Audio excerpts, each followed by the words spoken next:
Hi everyone, it's Monday, January 27th.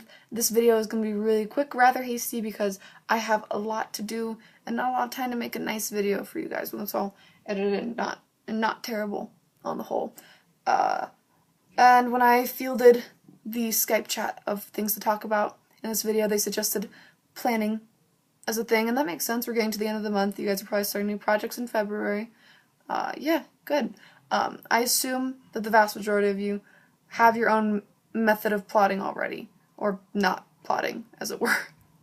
And I'm not going to try to, coach you on how to do that. I figure if you're here and you're doing these big writing challenges all year for fun, you have your own method. But today in my creative writing class, I heard something really interesting that I hadn't really heard before, and I just wanted to share it with you. And basically, the idea is, when you're looking, it's mostly for analyzing fiction, but it's really helpful to keep in mind for your own writing too. The idea is to differentiate between a triggering event and triggering subject and the actual subject of a piece of fiction. So, the triggering subject is the idea that started off a story. Quick example, my book Dreaming of Crowds, the triggering event was, well, I really want to write a good werewolf story. I want a good one. And sort of a snowballing effect of that idea was, well, what if I wrote a realistic story about this kid who could turn into a wolf who also was struggling with a mild form of autism? And that was a thing, and that's not a story. That's an idea. That's a triggering subject.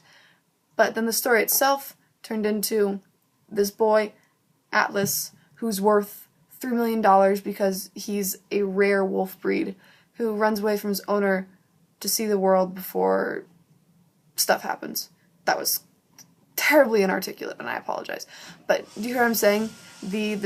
My character's basic goal is to go out and see the world. The thing that's stopping him is his owner, because he's a really big investment. He's worth quite a bit of money, as previously mentioned, and she doesn't want to risk losing that. So, to complete his objective, he runs away and gets in a lot of trouble. But that's really not how the idea started. I didn't have this preconceived notion in my head of what it would look like when I thought up the plot, so to speak, of the book. So whether you're planning right now, or you're planning a rewrite, or you're just looking back on things you've already written, I think it's very important to distinguish between the conception of your subject and the actuality of your subject. So how it started and what it's actually about. I think it's a very interesting way of looking at the formation of a story, and it's one I never considered all that strongly before. So, food for thought, stuff to keep in mind as you're beginning a new writing thing. Really quick before I end this, you're free to leave right now, because this part's going to be a little boring. This is just me swiftly telling you what I've been up to for the past week, and the answer is not much. A lot of homework.